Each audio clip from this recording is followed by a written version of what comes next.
Sam Watson and his team, we're going to stand together and fight this disease. I come this way before, travel through the open door, circumstances navigated the path, and life happened all so fast. No, it got lonely sometimes, you see, I know we couldn't make it. Even when I'm offbeat, I still land on my feet, and nothing can shake me, cause I know life took a hold. I never. This is where I am destined to be. I'm not ready to give up.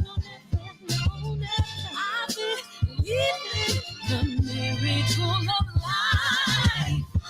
Life's a break with no rehearsal. Learn quickly, they'll come for your role. Games can play, can't take it personal. Cause the devil is a liar. Telling you the truth, it's all in what you do, some things you gotta do, Let's fight for millions, take a second, see the blessing in it.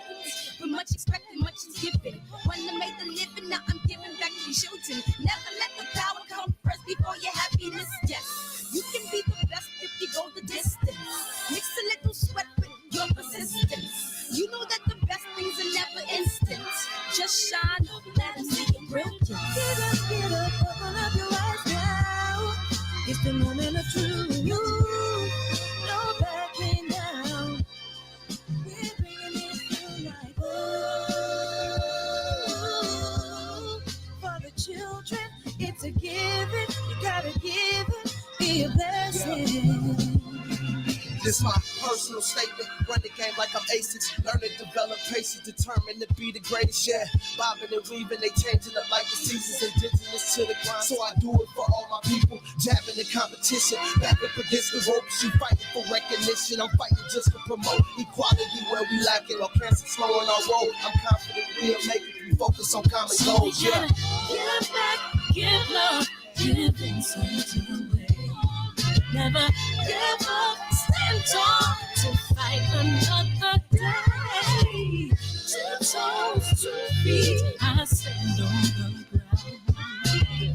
I'm going back soon and fight this final round. Life's a break with no rehearsal. Learn quickly, they'll come for your role. Games can play, can't take it personal. Cause the devil is a liar. Telling you the truth, it's all in what you do, some things you gotta do,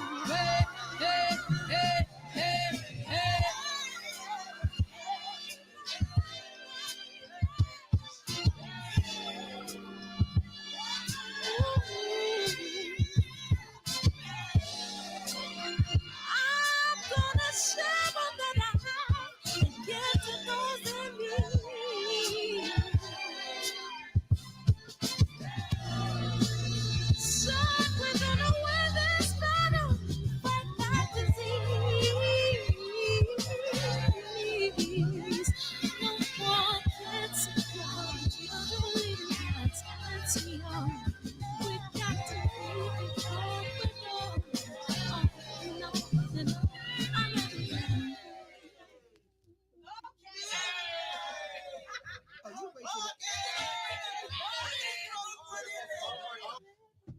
Great job. Yay. Oh my God.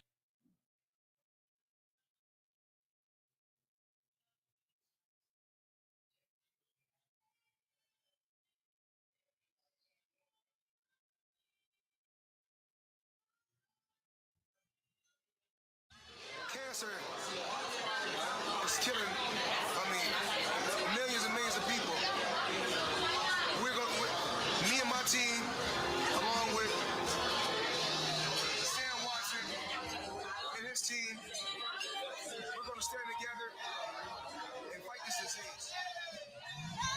I come this way before, travel through the open door, circumstances navigated the path, and life happened all so fast. days. No, it got lonely. Sometimes you see, I know we couldn't make it. Even when I'm offbeat, I still land on my feet. And nothing can shake me, cause I know life took a hold on. I never. This is where I am destined to be. I'm not ready to give up. I believe in the miracle of life. Life's a play for no rehearsal. Learn quickly, they'll come for your role. Games can play, can't take it personal. Cause the devil is a liar. I'm telling you the truth. It's all in what you do. Some things you gotta do. It's fight for millions. Take a second, see the blessing in it. From much expected, much is given. When I made the living, now I'm giving back to the children. Never let the power come first before your happiness. Yes, you can be the best if you go the distance. Mix a little sweat with your persistence. You know that the best things are never instant. Just shine, let them see your brilliance. Get up, open up your eyes now. It's the moment of truth. No backing down. We're bringing it to life. For the children, it's a given. You gotta give it, be a blessing. This my personal statement. Run the game like I'm aces. Learn and develop patience. Determined to be the greatest. Yeah, bobbing and weaving. They changing up like the seasons. Indigenous to the grind. So I do it for all my people. Jabbing in competition. Back up against the ropes. You fighting for recognition. I'm fighting just to promote equality where we lacking. Or cancer slowing our road. I'm confident we'll make it. We focus on common goals. Yeah. Give back, give love, give in some way. Never give up, stand tall to fight another day. 2 toes, 2 feet, I stand on the ground. I'm going back soon and fight this final round. Life's a play for no rehearsal. Learn quickly, they'll come for your role. Games we play, can't take it personal. Cause the devil is a liar. Telling you the truth, it's all in what you do. Some things you gotta do.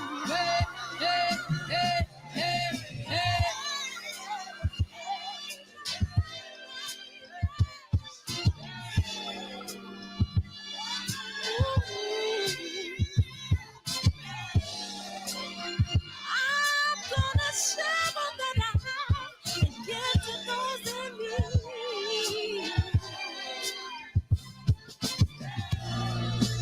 So we're gonna win this battle, fight that disease. No one can support children leaving hearts and young. We've got to keep it open. No, I love you.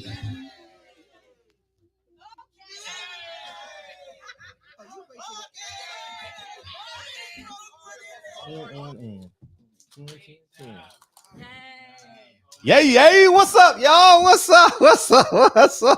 up? Y'all know Fred about to be in rare form tonight. What up, JP? Every JQ, BBW lover. Amen to that shit. You know what I mean? Shit, they take their time. You know what I mean? Big homie Coop. You know what I mean?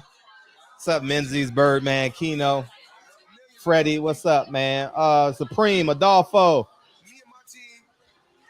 Reeks with fire, man. Appreciate you. Carlos, big homie, H. Sneed.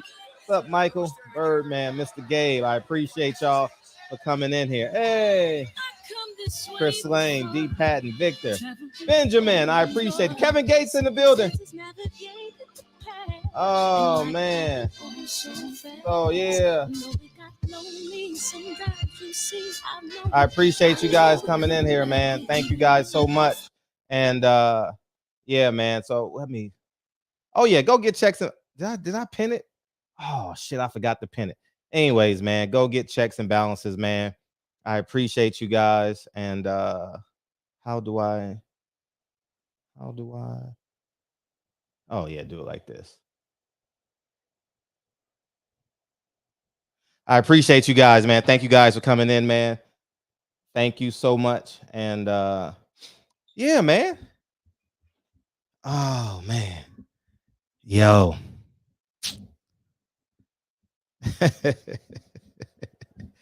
Oh man, welcome to the show, man. I appreciate you guys coming in here again. Don't forget checks and balances. Go check it out. And I appreciate you guys coming in here. Anyways, man, my reaction to the card before we jump into what's up, Young Murray, before we jump into everything, I thought it was a good card. I really did. I didn't watch the first one. I kind of chimed in on the Tony Harrison fight. You know what I mean? And um I thought Tony Harrison looked like the best fighter in the world, man. You know what I'm saying? He looked fresh. He looked rejuvenated. The Garcia kid, honestly, I believe that Garcia kid thought it was gonna be an easy fight for him. You know, it looked like he walked in with a big bravado. And Tony Harrison did a great job at giving him a false sense of courage. And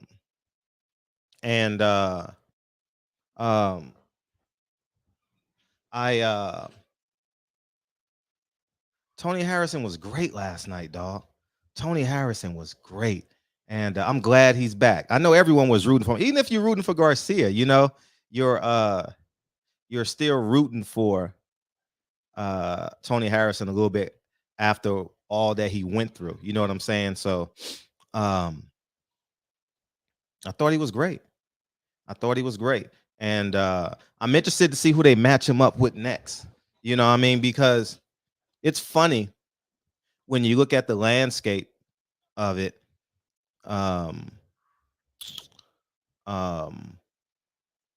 Tony has been off for a year, but the guy he fought literally just fought what, 4 or 5 months ago, and Lubin fought the same, his opponent who's Lubin coming off of a June fight. This is April, so about 10-month layoff. It's real interesting how they get matched up. If you guys really pay attention, it's real interesting how they're getting matched up. And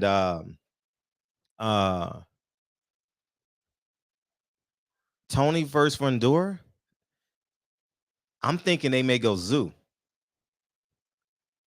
I think they may go Zoo. I think they may go Tim Zoo. They may go Tim Zoo, the winner of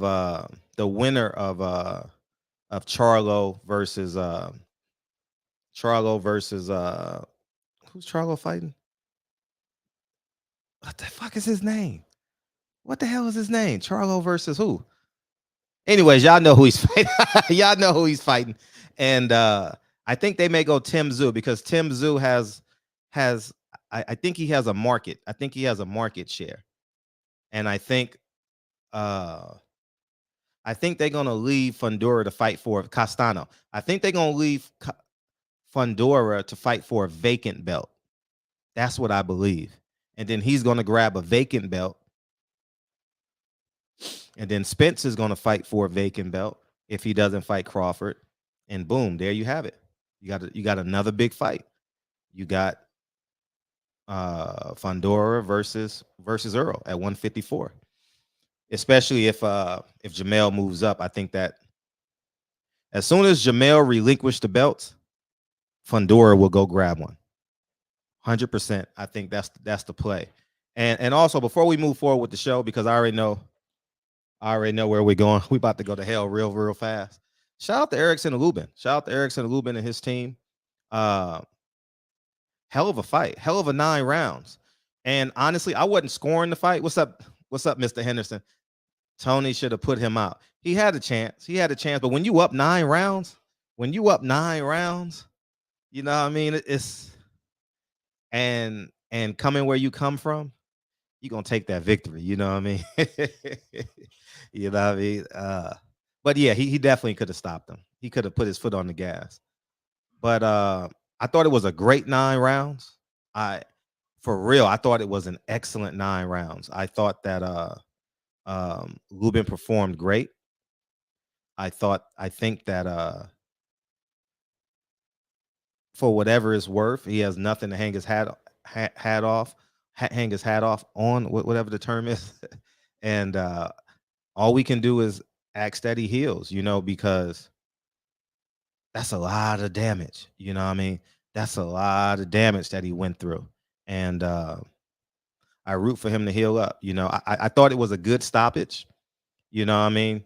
I mean, if you're training a kid and his face is literally morphing worse and worse and worse, it's nothing you can do.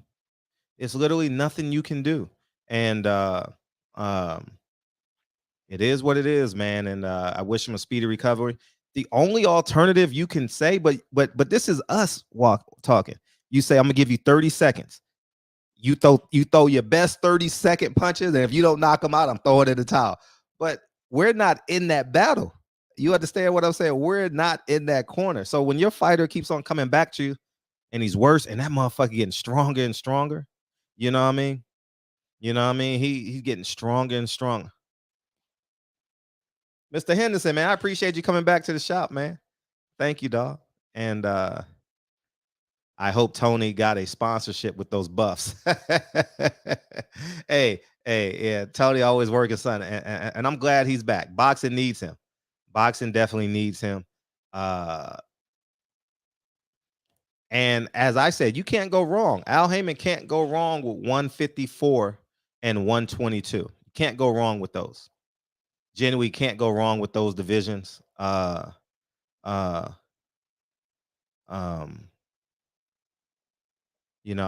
think Al Heyman got 122 and 154 on the lock. 154 could be a co-main event at every fight. Every fight, it could be a co-main event. What's up, Dre's Finest? When you don't listen to your corner, you get a Lubin. Whew. Yeah. And I'll say this. If you guys ever been in the ring when you're tired, by the 9th round, you know your dimensions of your opponent, right? 8th round, whatever, 6th round, you understand like his gait. And what I mean by his gait, like how long does it take for him to get to you? How long does it take for him to cut off the ring and all that? Because both of you guys are getting tired. But when you're in a 20 by 20 ring, what was it? 18 by, was it 20 by 20 yesterday? That motherfucker gets longer and longer and longer, and it's just tough, man. It's tough. And he has leverage, 80-inch arm reach. You know what I mean? 80-inch arm reach. I genuinely think, hold on, let me take this call.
beat, I still land on my feet, and nothing can shake me, 'cause I know life took a hold of me. I never.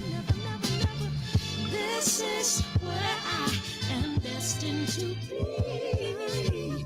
I'm not ready to give up.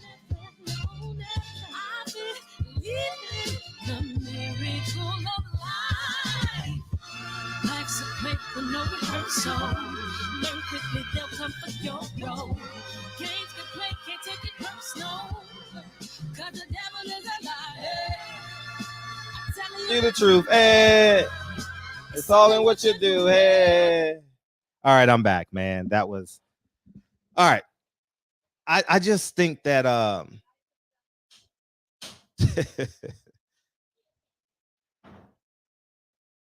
let me go through this. Now let's jump. Fuck it, man.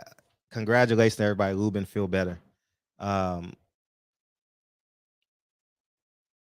Let's talk about the fight. I thought it was a great card. I'm not criticizing the card. I told you I was looking forward to this fight. I thought it was a hell of a fight. It's definitely the leading fight of the year, but it's, according to my eyes, it's fight of the year. You already know. You already know. Yeah.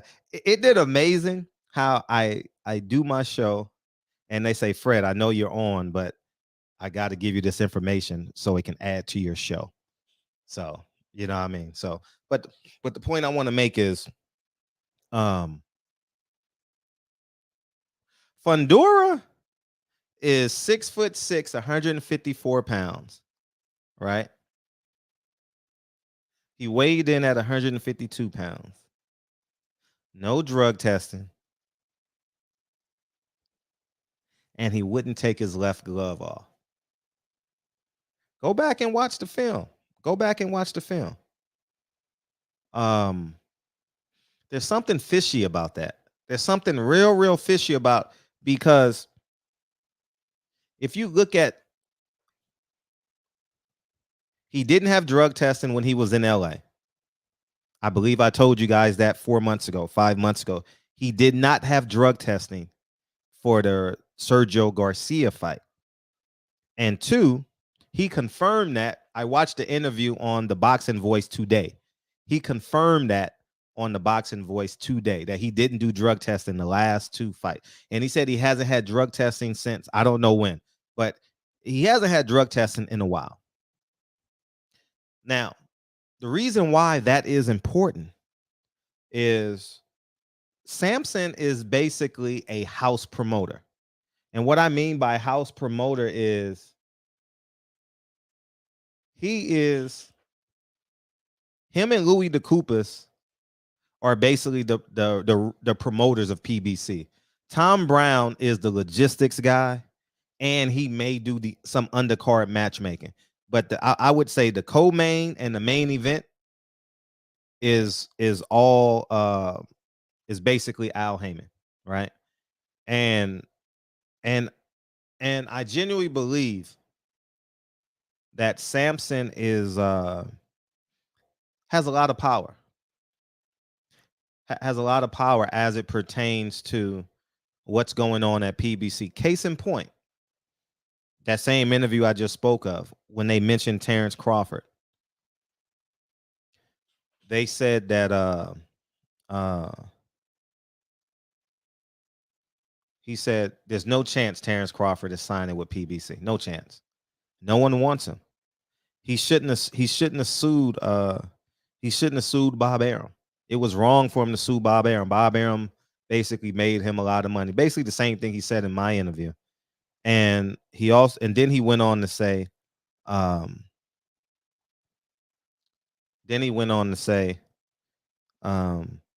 know he's not worth it. He's not worth the time that I'm spending with you. You understand what I'm saying? So I genuinely believe that because there was no testing, Lubin's face, that's not normal, y'all. I don't know what boxing you guys watch, but what we saw last night was not normal. And I know people gonna come here and say, y'all can say what the fuck you want to say. I don't give a fuck. Fuck y'all, fuck your beliefs. I don't care. I know what I saw last night. And what I saw last night was not natural. Fundora just woke up with power. I've never seen that before. Like, I mean, Margarito, and we all know what happened. And we all know what happened with Margarito. But the fact that Fundora just kept on getting stronger and stronger and stronger. And when Lubin and in the 7th round, when they came out for the 8th round, it was like Fundora didn't get knocked out, didn't get knocked down. You know what I mean? Like I just think, oh man. What's up, Jason? All you, Jason. Jay, oh, you on mute. Oh, Hey, Fundora. what's up? What's up? Yeah, Fundora was on drugs, but y'all put a blind eye on when Shakur Stevenson and all the rest of them do it, because Shakur Stevenson all of a sudden stopped Jamel Herring, and he couldn't do it to JoJo Diaz and the rest of them, I don't think he fought JoJo Diaz, but or Joet Gonzalez, whatever his name is. Joet Gonzalez. Yeah, I think there's a difference in last night's, and it is a difference, but you could tell that he take drugs too. A lot of these fighters take drugs, and y'all put a blind eye to it. I'm going to vehemently disagree with you. There was what we saw last night is not normal. A broken jaw, a broken nose. It wasn't normal, Fred, but That's not normal, man. The fact that a guy can get knocked down, come back in the 8th round and act like nothing happened. No, man, it's I don't see it. I'm not with I don't grasp that at all. I think what we saw is an extreme case of knowing what you have. bro, I think his gloves was loaded too. I'm not gonna lie. I think, and no drug testing. We'll never know. It's like he was getting stronger as the fight kept going on. I'm not gonna lie. Like when he got knocked down, he shot at least like 20 punches in a row after he got knocked down. Now that can happen. Fighters do get strong. I mean, like moderately stronger, but Fred, Lubin was hitting him with so much clean shots, right? I'm with you on. I saw it. What he did to Jason Rosario was out with the shots Lubin was hitting him with. Right. Fred, he would have been out, and then Fundora didn't do that to his last opponent. That's what I keep telling y'all, bro.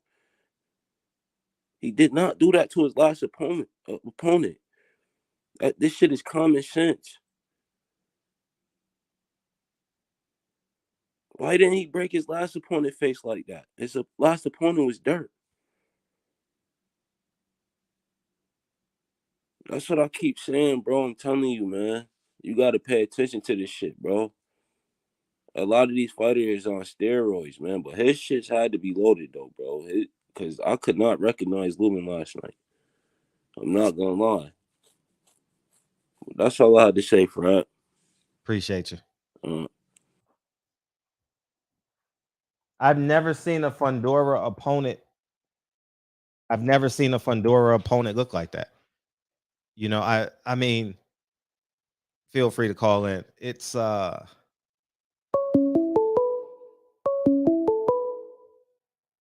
what's up, 925? Yo, Fred, how you doing? Hey, good. What you got? You said you knew it? Nah, I knew it. I feel like it was kind of unfair leading up to the fight, how you said that Fundora had no chance, and you got proven wrong once again.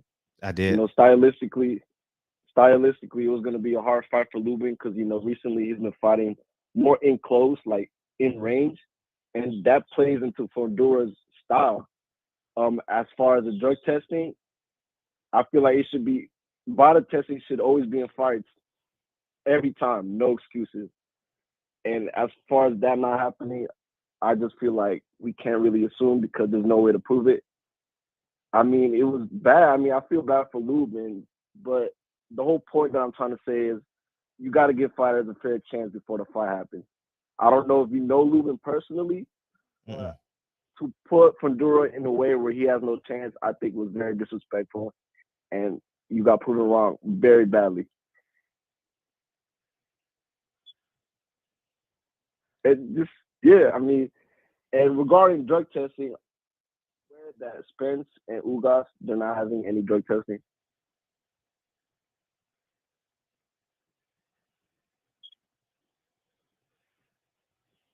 But I'm listening to you. And I feel like it's important that we should raise awareness for that is because Ugas works with someone named Memo Heredia.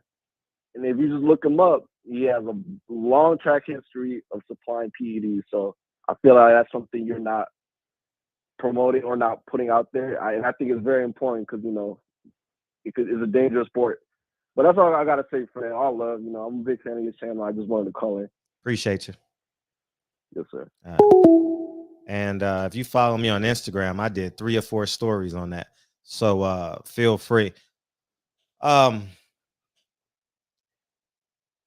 President Yafor, Fundora struggled in his last fight against Garcia. Where did the power come from? That's where I'm at. Where did the power come from? 252, what's up? What's going on, man? Hey, what's up? Appreciate you, President Yafor. What's up?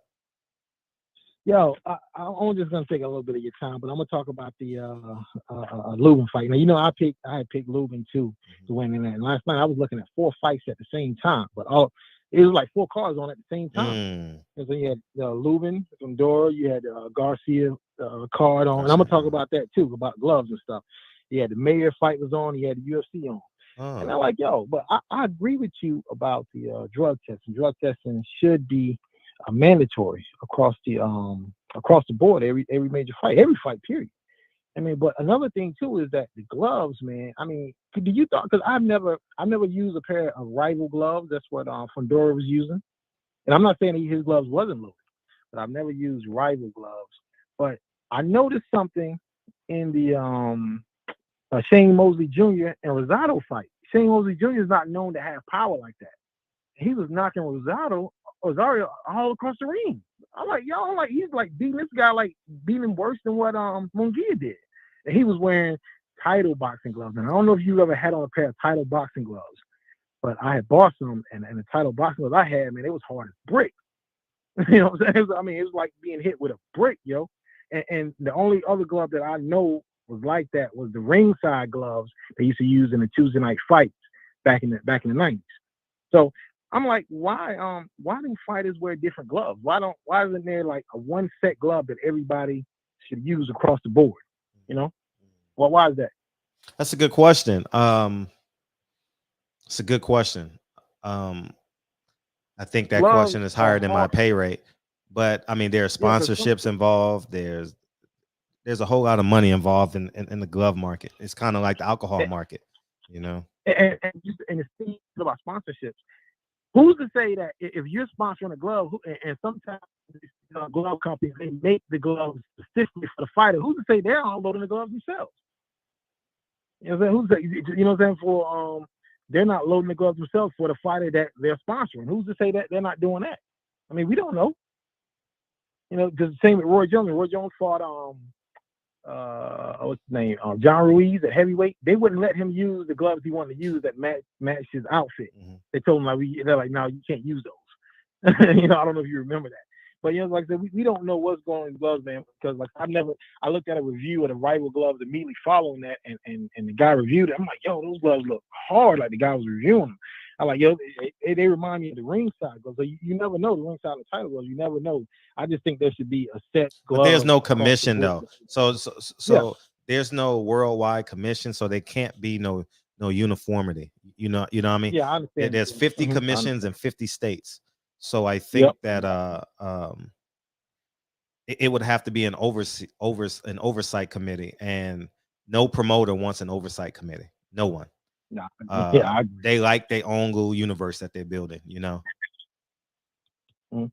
Yeah, but at the end of the day, I'm about to get out. But I'm not saying you're wrong by him having overloaded. But I'm not saying that you're wrong. But I do find it strange too that he was causing that much damage when he's not known as a puncher like that. And the same thing with Shane Mosley Jr. The way he was beating on Rosado last night, man. Rosado, man, he was hurting this guy, knocking him all over. I'm like, yo, where did Mosley get this power from? But you never know, man. Yo, it is what it is, man. Yeah, but that's my time, man. Good. I hope you have a great show tonight, man. Appreciate you, bro. All right, man. Yeah. The only two fights I saw yesterday was Tony Harrison and the Lubin fight. I was gun ho on those two fights. I thought it was a good card, you know, but I just think it leaves too much to question when you don't have drug testing in a title eliminator fight. When it's a title eliminator fight as a main event on a major network, there's money for testing. And I genuinely believe the promoters and the network needs to foot the bill for the testing. The testing shouldn't come out of the fighter's pocket. It should be a part of their insurance package for fighting. It should be a part of the sanctioning bodies. It should be a part of the commission. You know, wherever they fight, they do so many fights in Vegas. They should have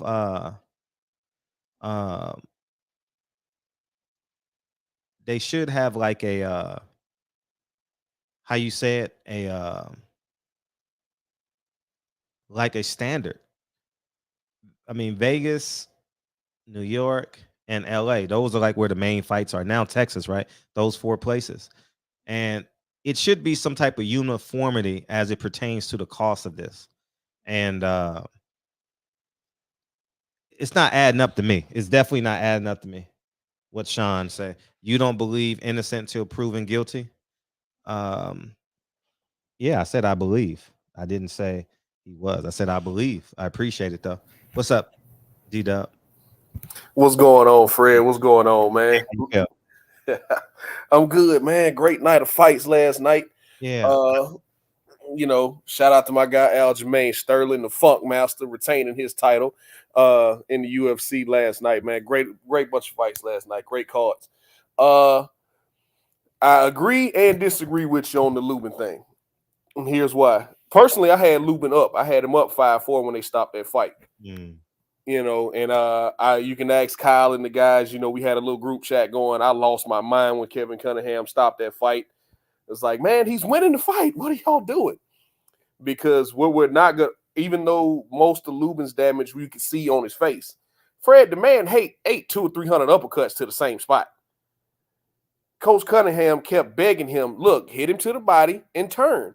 He stayed in the pocket. And man, listen, if somebody keep hitting you in the same spot, you're going to swell up. His nose broke, and he did a cardinal sin, which is you don't blow out of your nose when you start swelling.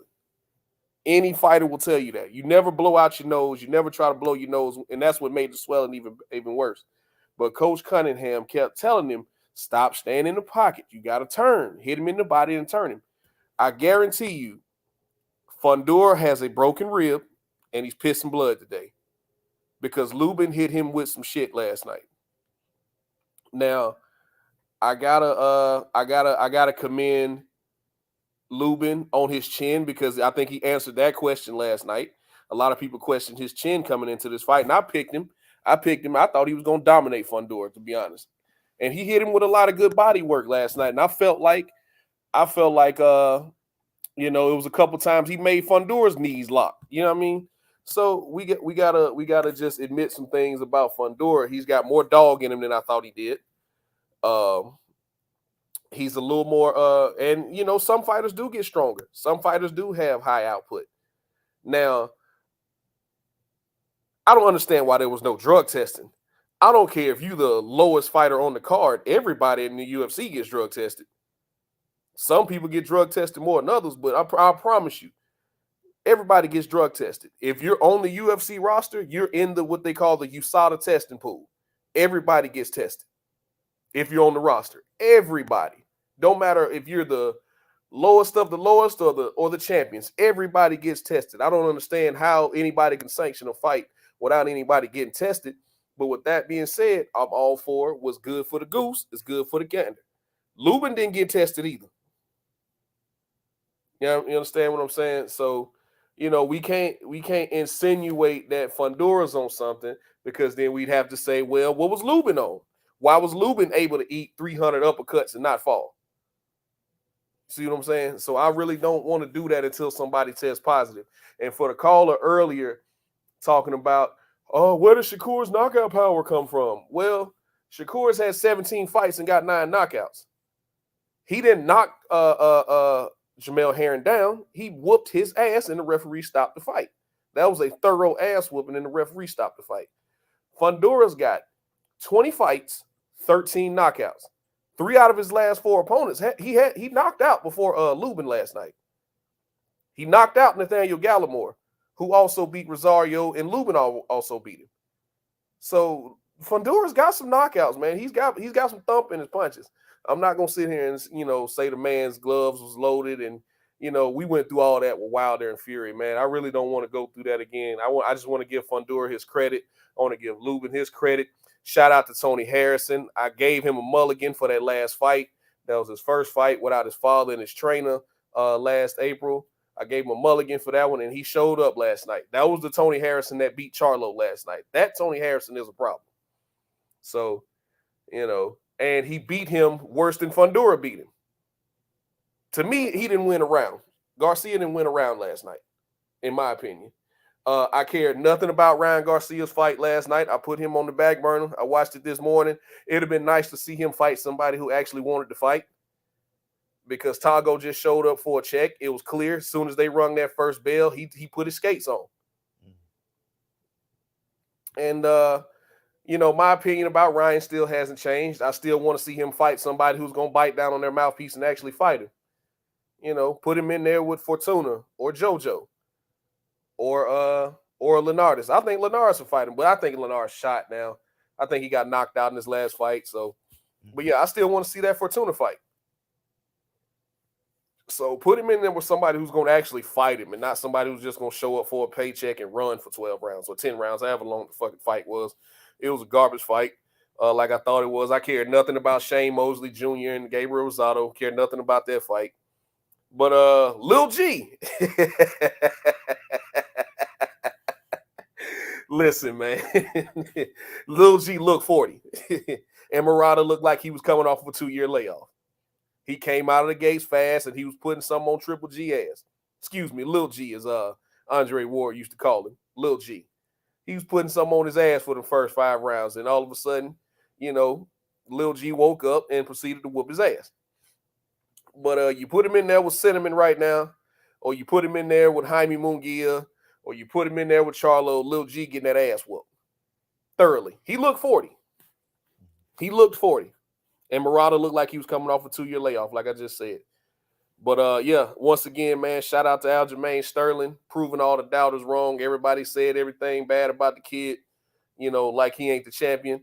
You even had some people saying that he lost the fight. I don't understand when he landed more strikes in the first round and clearly dominated rounds 2 and 3. Now, he clearly lost rounds 4 and 5, but the fight was already won by that time. So, that is what it is, man. But it was a great night of fights. Can't wait till next weekend. I'm going to be in the building. Can't wait to see Errol get his 3rd belt. And hopefully we get this undisputed fight around Halloween, man. Can't wait for it. Yeah, that'd be good. That'd be good to get. Hopefully we get Terrence Crawford and obviously Errol Spence next. Terrence Crawford, please sign that 2-fight deal with PBC, and both fights can be Errol. In a perfect world, but that makes too much sense for boxing. Mm-hmm. Boxing going to outthink itself. Mm-hmm. But yeah, man, that's all I had for you tonight, Fred. Appreciate you. I didn't watch none of those fights, so I can't comment on them. So. But yeah, man, Lubin ate 300 uppercuts to the face, man. That's what it's gonna look like. Nah. I vehemently disagree with you. I got you. That's not human, man. What I saw last night is not normal. Shit, a 6'6", 154 pounder ain't normal. well, I mean, he had 18 tries to do it. He didn't do it. Was that his 19th fight, 18th fight? The next time we see a face by Lubin, I'll be here. we'll have this discussion. And the next time he hits somebody with 300 uppercuts to the face, I want to know. I want to see what their face look like. Now they all wasn't clean. They I all got you. I got they you. all wasn't clean, but Like I said, we gonna disagree on that one, Sure, but it's sure. cool, man. It's all love though. sure, yeah, for sure. All right. Appreciate you. Thanks, Mhm. DJ. All the time, dog. That's not normal to me, dog. It's not normal. It's not normal. Roy Jones used to hit people with 30 uppercuts a fight. It's not normal, man. What I saw last night wasn't normal. Lubin's reaction is not normal. His body, what it looked like, to me, is not normal. You guys may think it's normal, and I know Lubin is not the most popular fighter in the world, so no one is willing to even have this conversation. So I understand that.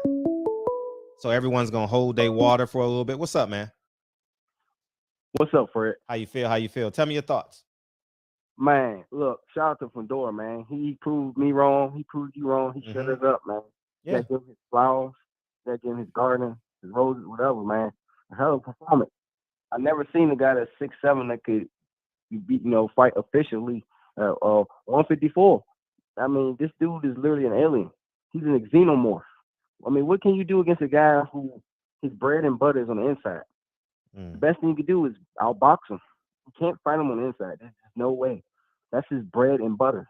And he throws fast punches. They ain't slow as hell. They're not really telegraphed. They're fast, and he throws about 4 to 5 combinations. Look, man, Lubin, man, he didn't listen to Coach Cunningham. Cunningham's a great trainer, and he told him what he needs to do. Fight hard body shots and step over and pivot, just like J-Rock did to Jared Hurd. People forget, when J-Rock and Jared Hurd was mentioned as a fight, everyone thought Jared Hurd was going to destroy him. Easy. Maybe 4 rounds or less. But guess what? J-Rock did the unthinkable. He outfought Jared Hurd on the inside, mainly by pivoting, giving him angles. And Lubin didn't do that. He didn't do it.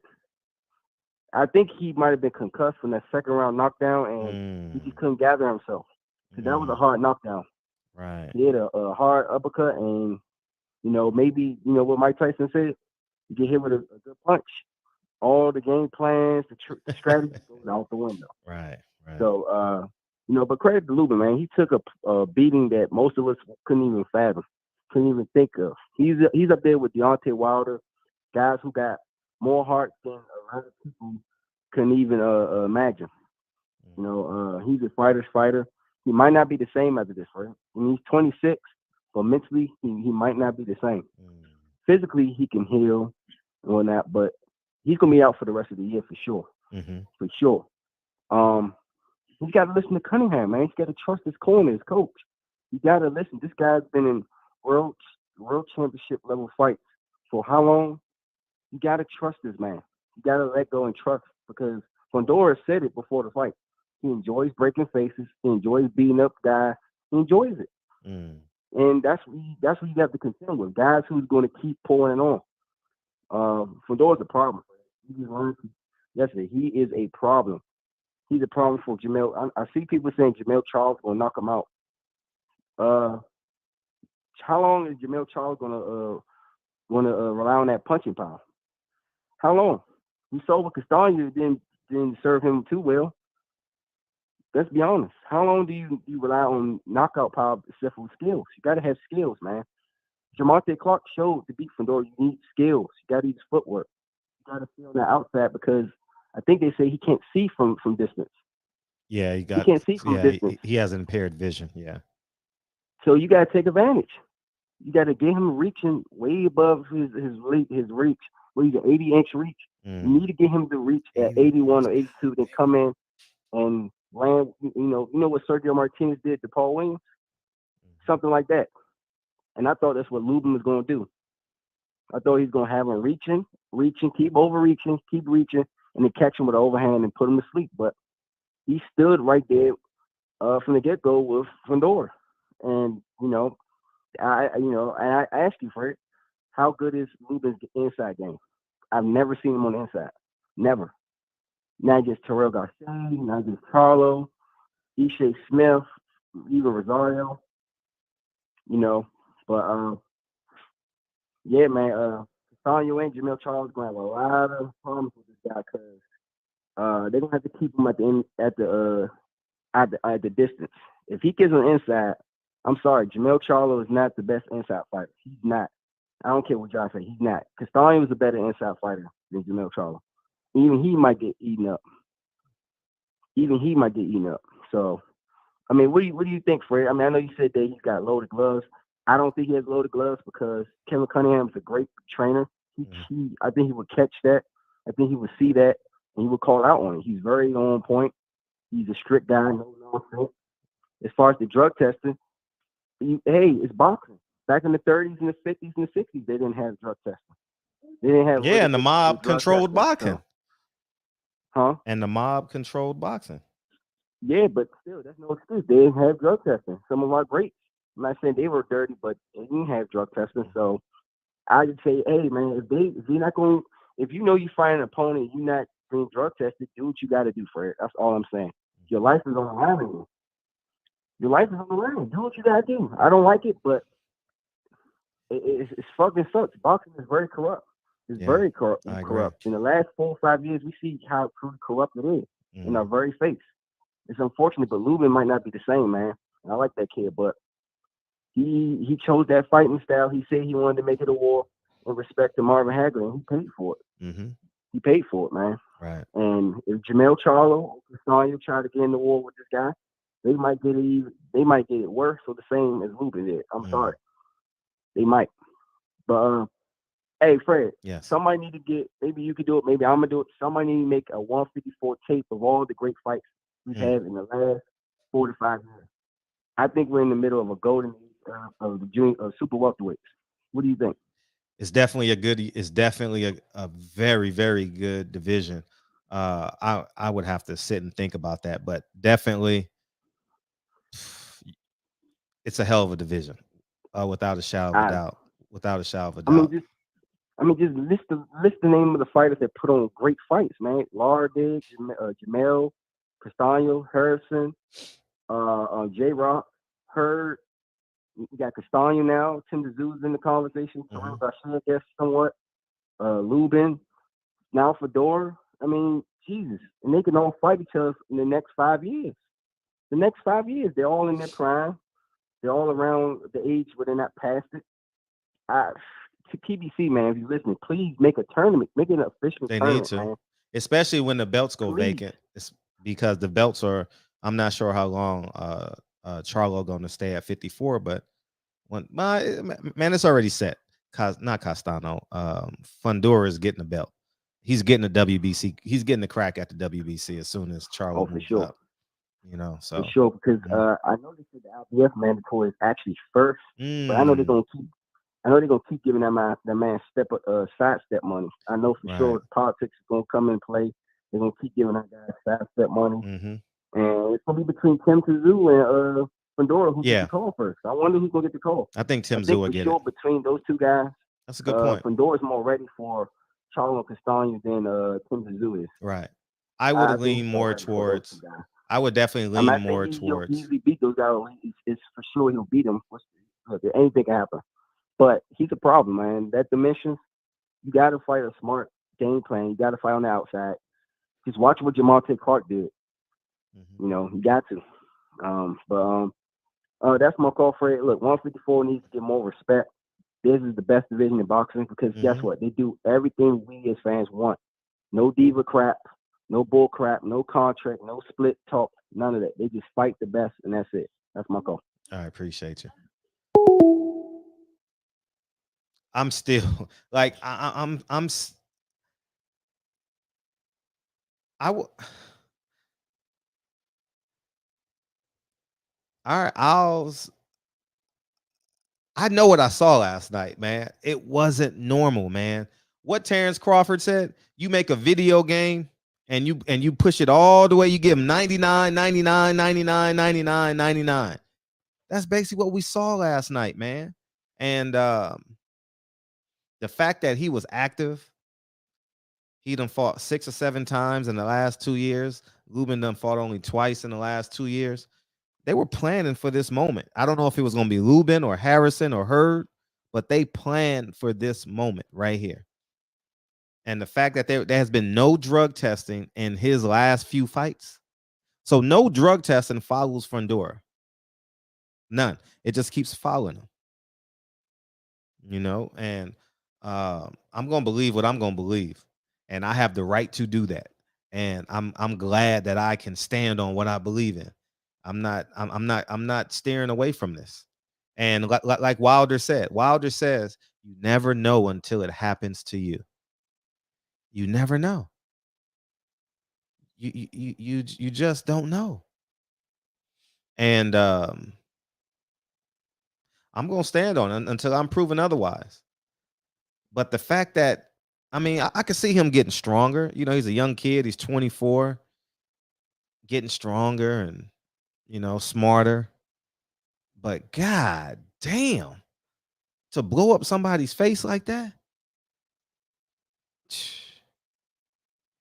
I don't know. Man, so much internal, like, so every time he hit him, he was just breaking something. Yeah, no cuts. Just every time he hit him, his face just fucking indented every time he got hit, man.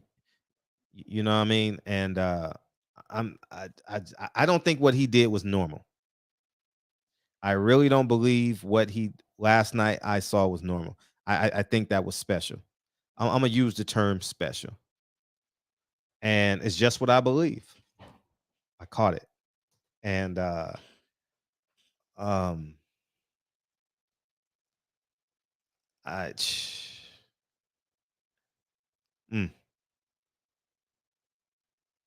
nah. No, Herd's face was swollen. Not like that though. We haven't seen nothing like that in a long time. We haven't. And maybe, you know, next week when the fighters talk about it, because everyone's going to be at the Earl Spence fight. So from Wednesday until Sunday, we're going to get a lot of conversation about this fight, right? So I'm very interested to hear what people have to say this week. Now that people had a chance to digest this fight for 2 or 3 days, they get to see what the hell is going on, see what they feel like and stuff like that. So and I'm very interested to hear what they have to say. But I mean, he literally changed his face. He changed his DNA. Like, that doesn't happen when a fight changes your whole facial DNA. Nah, you get a broken jaw, it gets swollen. But what we saw last night was different. That wasn't. And if I'm wrong, I'm wrong. I'll gladly say I'm wrong, but we'll never know because there was no testing. See, I can come out here and say, oh, I think he was on something. Then the test come back and say he wasn't. But there's no drug testing. So we'll never know. We'll never, ever know. And it'll always be an asterisk to me. It will forever be an asterisk to me on this fight. Yeah, I told you. Yeah, I said that. So it's 831. What's up? How's it going, Fred? Hey, yeah. How you doing, man? I can't complain. Beautiful. Yeah, I didn't see anything special about that fight. Fundora, the way he fought that fight is the way I've seen him fight several of his other fights. And just like I mentioned, I think last week, it did not surprise me that Lubin had some issues with him. I actually thought that he was going to. I actually thought he was going to stop Lubin. I think Lubin fought a valiant fight. I mean, he fought hard, fought a great fight, but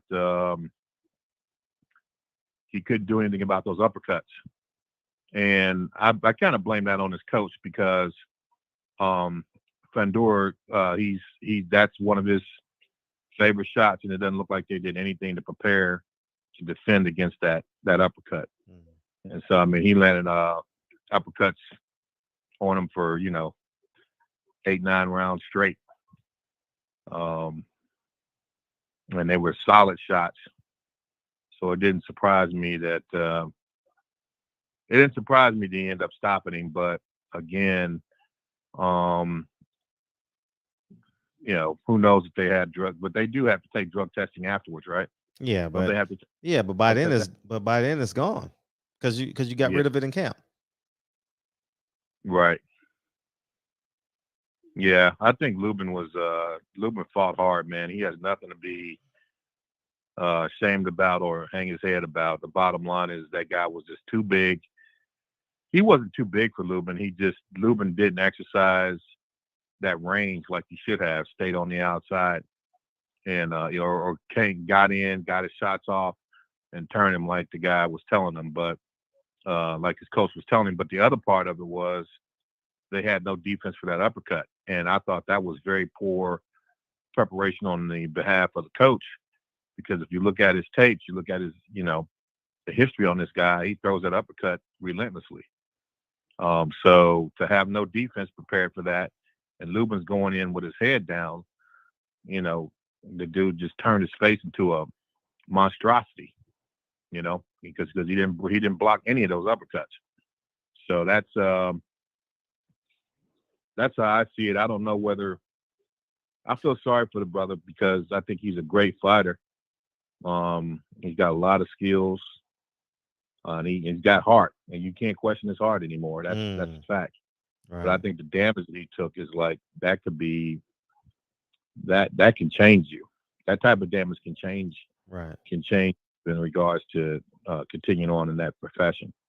Mm-hmm. So hopefully he's able to take a couple of years off, at least 18 to 24 months off, and get healed both physically and psychologically. But he took a lot of damage, and anyone who says that Cunningham didn't do the right thing stopping that fight, they're crazy, because the type of damage he took, I looked and I was worried about the guy, whether he was going to make it through the night or the next two.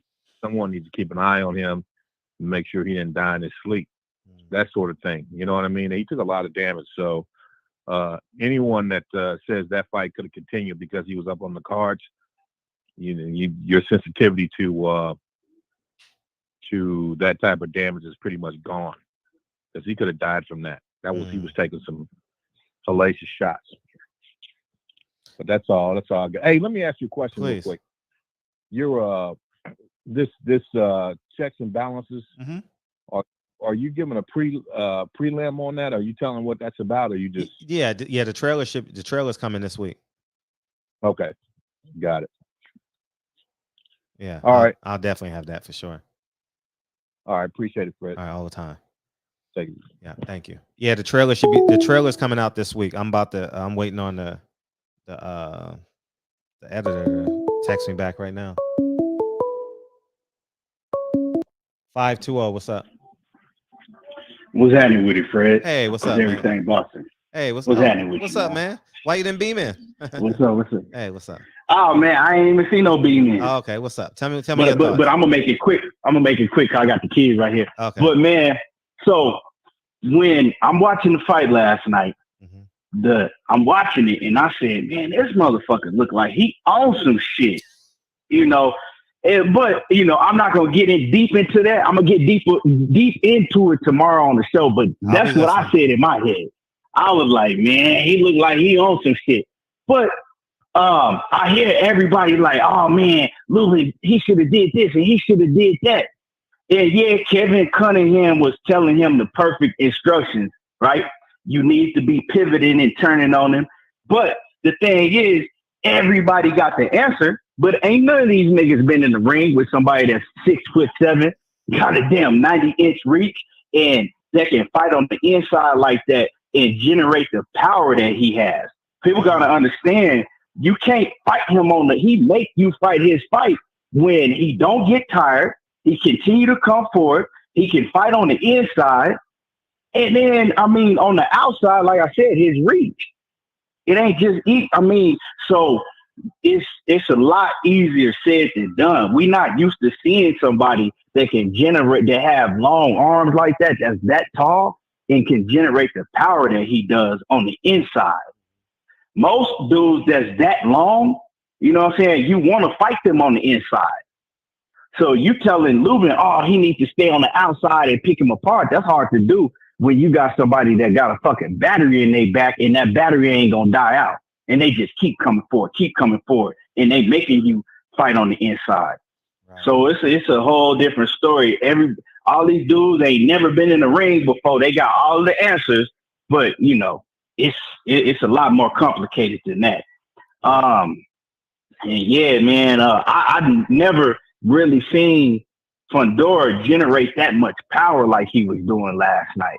And yeah, Lubin was getting hit with a whole lot of uppercuts, but man, the power that he was generating from the inside, as long as he is, who we ever seen do that? We haven't never seen nobody generate power like that with the length that he has. You know, it's crazy, man. Yeah, I haven't seen it. No, I haven't seen it, and I'm definitely looking forward to your show tomorrow. Tomorrow at about noon PST. Feel free to check out Everything Boxing, man. And I'm always going to have an asterisk by this fight because there was no drug testing, and fighters got to demand when you want a main event. When you want a main event on a major network, there's money for testing, and I think there should have been testing. If a guy said he ain't had testing his last 2 fights, and they're close together, they're 4 months apart, only God knows what he's doing. Right. 2 camps, 2 full camps, and no drug testing. And his promoter knows, Samson knows there's not going to be drug testing. He knows he's in charge of the fight. Right. No disrespect. Batman boxing talk. See, y'all have to listen. Fred, what are we talking about? We said we've never seen a guy with that type of length, right? 6'7" generate power like that. Batman boxing says Tyson generated that kind of power in fighting. Yeah, bro. Tyson, we talking about. Come on, man. We've never seen nobody that tall, that long generate that type of power on the inside like that. And it's scary if he can continue doing that. Yeah, it is scary. But he's that's a matchup nightmare for anybody. Yeah, he's training with no rules, man. His promoter sets the budget for the fights. He said on the Boxing Voice today. Tyson Fury, okay. Yeah, he said on the Boxing Voice today, we're not signing Terrence Crawford. We're not signing him. There's no way. He's not worth it. So that means he has a level. Right. He has some power. He has influence on what the hell is going on over there. And when your promoter knows what's going on, they're like, oh, it ain't gonna be no drug test. I'm paying for it. How the hell is it gonna be drug testing when I'm paying for it? No drug test. We don't want it. So do what y'all need to do, and we'll announce your opponent 6 weeks before the fight. It's ridiculous at this level, right? This high stage in boxing, there's no drug testing. Right. It's ridiculous. And I mean, I know you've been talking about it for a long time. I've been talking about it for a long time, and I explain to people how that shit works on my show. Mm-hmm. But, you know, man, it's ridiculous that we got to talk about this in 2022. It's ridiculous we still got to talk about this. You're right. When you make it that plain and that simple, you're right. Why are we talking about no drug testing on a Showtime PBC card? It's crazy, man. Because guess what? Guess what? If that was, remember the stir that Bob Arum had when they did drug test and he didn't want it out and Mike Coppinger leaked it. It was, man, they cheating. Hell is about to freeze over. And I had Bob on that Sunday and I challenged him on that shit. Bob, what are you doing? I even unsubscribed to ESPN Plus. I haven't got it since. But and that's the problem, man. I think we as fans got to have a level of integrity where it's consistent. Not say, oh, it's cool, we don't have to do the same thing over here, but they can get away with it over there. I think it's just awful that there's no drug testing on a Showtime main event Saturday night. It makes no sense. Right. And like you said, I mean, now that we know it was no drug testing, you can say whatever you want. Can't nobody debunk you because it wasn't no drug testing. We'll never know. Right. And we shouldn't even be having this issue. All fights should be having drug testing. I understand, you know, the lower level fights, they don't have enough money to have extensive drug testing like that. But at this level, it's no excuse not to have drug testing at this level. Yeah. And these fighters, you know, we could talk about it, but these fighters, they got to stand up and take a stand. I'm not getting in the ring. I'm not fighting unless it's full blood and urine testing throughout. And if they all came together and did that, then we will see a change. But we know why they're not all willing to come together and do that. Yeah. Because everybody ain't on the same playing field. Everybody on the same playing field. But because Lubin is not everybody's favorite fighter. You get what I'm saying? I don't know Lubin. Lubin should have never took that fight, though. If you know, Lubin should have never took that fight with no drug testing. You got to do what Floyd. I mean, Floyd, hey, people don't want to give Floyd his credit for standing up. You know what I'm saying? Everybody was talking shit about Floyd. Oh, he think he this and he think he that. But that's one thing I got to say about Floyd. People know how I feel about Floyd outside of the ring, you know. But one thing I got to say about Floyd is he is the first one that said, I'm not getting in the ring with nobody unless there's extensive blood and urine testing. Why didn't everybody else come behind him and demand that? And so that's the problem. Yeah. I mean, we could talk about it as fans, and bring it to light, but until these fighters step up and all come together and do something about it, it's not going to change. It's been like this for how long now? Forever. I'm with you on it, man. It's like you said, in 2022, it shouldn't be a conversation about a main event on Showtime, ESPN, DAZN. All those main events should be covered with testing. And that's just what I believe, man. And honestly, the bill shouldn't be on the fighters. It should be the network. It should be the sanctioning bodies. They just show up. They just show up and just collect the check. They have no financial accountabilities. So man. It's not expensive when you're a main event on a Saturday night. It's not expensive. Trust me. It's not. The money they're making, it's not expensive. The money that the network's gonna make from new subscribers and name cachet, people tweeting about it, and it's not $40,000 is a drop in the bucket to Showtime. Is a drop in the bucket. Right. How many people retweeted this shit? Showtime just got bigger, you know. So it's a drop in the bucket. So one thing. Go ahead. Oh, go ahead. No, friend, I'm done. I'm done, dog. Go ahead. One thing I want to say before I get up out of here is shout out to Caleb Plant for standing on his square, win, lose, or draw. Remember, Caleb Plant was like, I'm not going into that fight with only 5 weeks of drug testing. Nope. I'm not doing it. And shout out to Caleb Plant. You know, we need more Caleb Plants in the game. and you know, hey, that's my, you know, I'm gonna go ahead and end it on that, Fred. Thank you. I'm gonna jump back in the chat. I appreciate you. All right. Send my regards to the family. Appreciate you. Yep. Yes, sir. Appreciate you. All right. Batman, what's up? What's up, Fred? Hey, what's up? How you doing, man? I'm good, man. I'm good. What'd I tell you the other night? Repeat it. I know what you said. It was a setup fight. Yeah, you did say that. I thought it was a setup fight. Now I don't think Fundora was juicing, but I did think that it was a setup fight, man. Like I told you, Fundora had 4 or 5 times, Lubin once a year. Mm-hmm.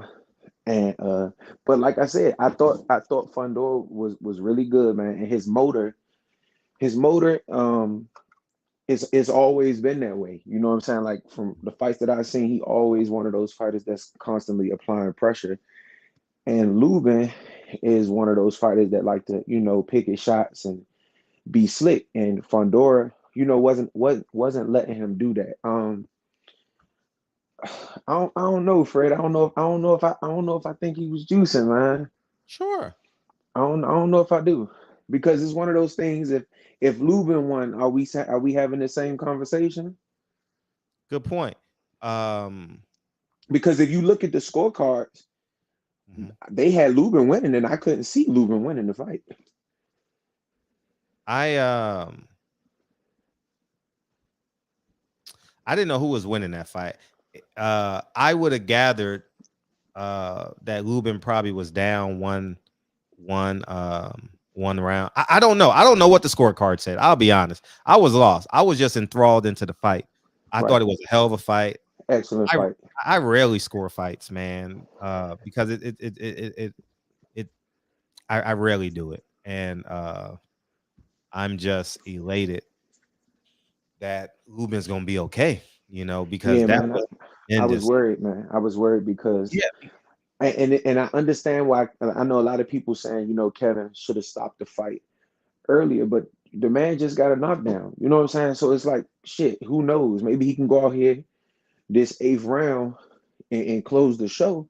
So I don't have a problem with him stopping it when he did. You know what I'm saying? But like you say, people always gonna have, this person should have did this or that. Hindsight is always 20/20. So right. But yeah, Lubin was up on all the judges' scorecards. So I don't know if I can go with that, man. I just think Slim can really fight, and at 7'6", it's gonna be hard to beat the motherfucker because he got a chin too. You know what I'm saying? So it's like I said on my prediction, Fred. I thought Lubin has been on the hottest trail back since his loss to Charlo at that division. I thought he was the hottest fighter. But also in those fights, I saw like him getting tired. I saw him getting clipped and getting stanky leg. And like I said, I just thought that down the stretch, that Fundora would stop him. And it's crazy, Fred, because Tony Harrison is my favorite fighter at 154. But I think the same thing will happen because Tony Harrison's gas tank. You know what I'm saying? So I don't know if I think he cheated or was juicing. I just think the motherfucker good, man. And I think people underestimating him because he looked like fucking Clark Kent outside the ring, and then he go in that fucking phone booth and transform and come out like damn Superman. But is it drug testing for Earl's fight next week? I got to get confirmation. I'll get confirmation on that tomorrow. But I didn't see it on the website, and the phone calls I made, they said no. But I'm gonna get confirmation this week. Yeah, because I mean, I don't know. I like I said, as much as I fuck with Lubin, man, and I felt bad for him, and I was like, damn, and the man face don't. It's almost like the Barrios fight with Thurman, where his face beat the fuck up. So it's like, damn, do we say was Thurman juicing? was Thurman on the juice? I mean, there's different levels. What's the guy? Lubin's face is different. Yeah, Lubin shit was beat up, Different. I don't know, Fred, man. I think we gotta give Fundora credit, man. And also Lubin, because he wasn't gonna quit. And I can respect that because I gave Chris Colbert a whole lot of shit for what he did in his fight. So I definitely respect Lubin, the utmost, because he could have bowed out. He could have, tried to run, pull some bullshit, but he didn't. So he definitely get respect. What's your other topic for tonight? I thought I saw something else on the. No, that's it. That's all we talking about. That's it. But somebody said Spence got Victor Conte. Well, yeah. I thought I heard something about Spence. Yeah, I heard that he called him a what do you call him? Was a clown or some shit? Oh, and not an informant, but a snitch. Mm, yeah. Well, shit, that was my 2 cents, Fred. Y'all go Oh, ahead I and get appreciate you, man. back in the chat. Appreciate you, All man. right. Always. Oh, that's love, dog. That's love. Yep. Kyle, what's up, brother?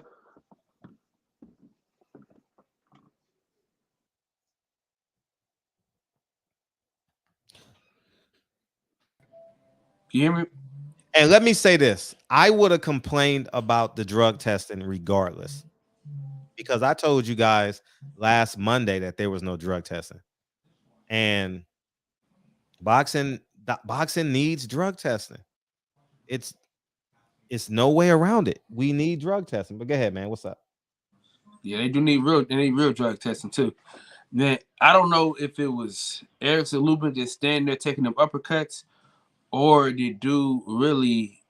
I don't know, man. It just, if you look at his last fight and then you look at this fight and you look at his previous fights, he's good. We talked about he's good. He's a good fighter, but it's a mixture of the both, man. I don't know. You want to say that bruh is juicing or you don't, but Erickson Lubin didn't do what he was supposed to do. Numero uno. If what you doing isn't working and your coach tell you to do something and you don't do it and you continue to get uppercut, your face is gonna look like that, Fred. You on the ropes, leaning on the ropes, trying to get into a pissing contest with this man. When if you just take a few steps back, you can outbox the guy. No matter how long he is, no matter how much he coming forward, if you use your athleticism, you could have beat him.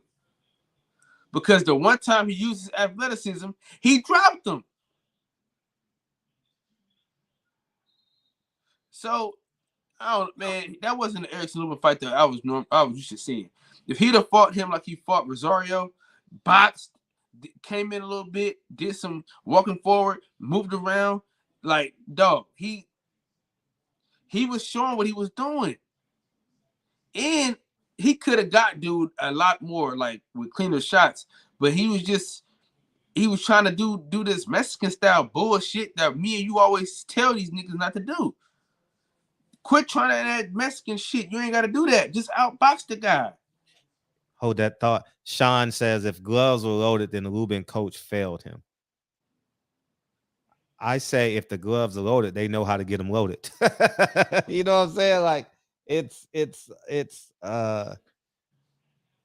they know what they're doing.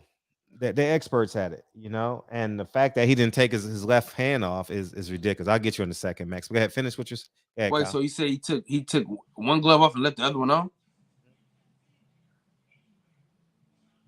That's a glove gate number 2 all over again. This nigga Fred can start the damn. No, it's not that I'm starting it, but I mean I have the right to ask questions. Yeah. Because if something is out of order, then you have a right to question it.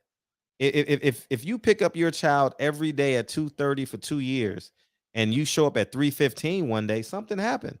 What happened, Dad? No drug testing, and he wouldn't. And he's doing a Showtime interview with the glove on.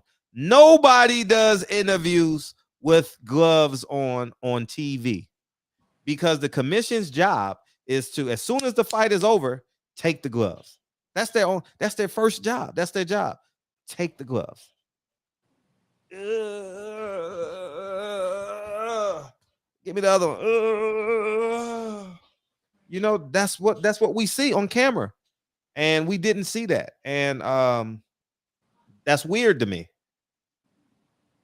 You know, like I'm telling you, as soon as the fight is over, they do that. And I've never seen on TV, I don't think I've seen a fighter. It's going to be years before we see that again on a major network in a major city on a major platform. Fighters do interviews with gloves on. We won't see that again for another 2 years, probably 3 years. You know what I mean? So I that's weird to me. That is weird to me. And listen, I was a professional cheater in college. I was gonna cheat whether the teacher was there, the assistant was there. So all that shit goes out the window, man. I don't care what nobody say. Oh, he should have watched. Oh, she should have watched. They know what they doing. Trust me. And that's just it. Yes, go ahead. The only pushback I have with the gloves being loaded is he didn't knock him out though.